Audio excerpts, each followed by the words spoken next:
Believe it or not, the largest penalty issued by OSHA in 2023 was a whopping $2.8 million. And the thing is, penalties and unsafe workplaces are totally avoidable if you know the basics. With that in mind, here's the list of OSHA's top 10 violations for the fiscal year of 2023, along with some insights to help you prevent them in 2024. So, without further ado, let's jump right into it.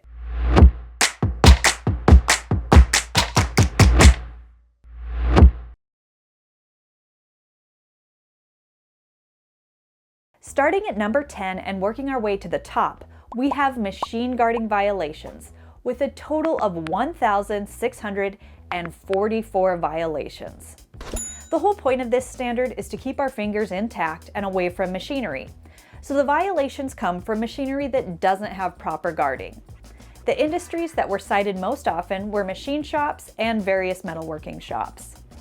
At number 9, we have PPE and life-saving equipment. Specifically, eye and face protection in the construction industry was cited, with 2,074 violations. Shockingly, 2,034 of those violations were for employees not having safety glasses when needed.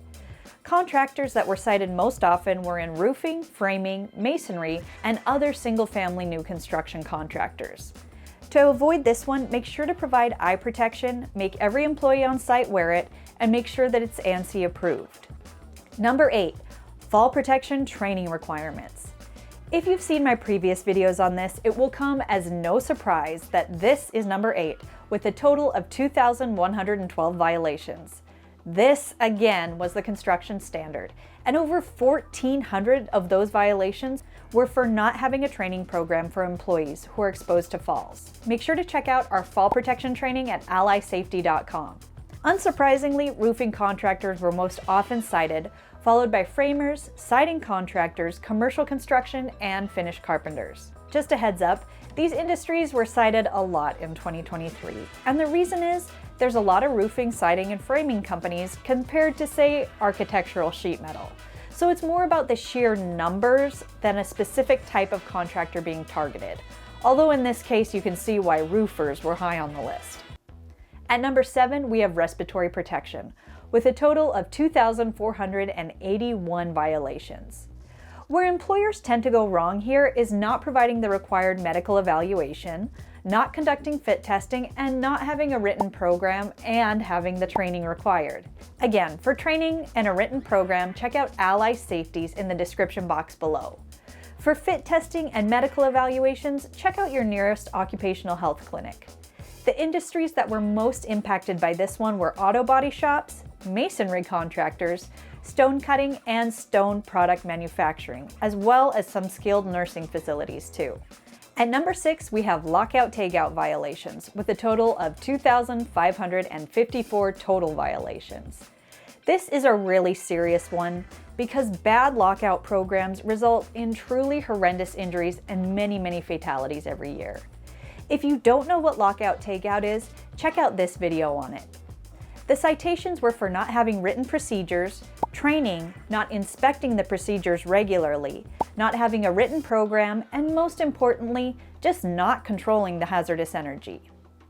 If you want a written program or training, check the links in our description below. The industries that were most heavily impacted were machine shops, wood container and pallet manufacturing, metal fab shops, and commercial printing. However, this is a big one in a lot of manufacturing. Next up, we have powered industrial trucks, also known as forklifts, with a total of 2,561 violations. The violations were for unsafe operations, employees not having refresher training or evaluations. Remember, with forklift training requirements, employers have to train employees and then also certify that each operator has received the training and evaluate each operator at least every 3 years. It's a lot more training than is required for other standards.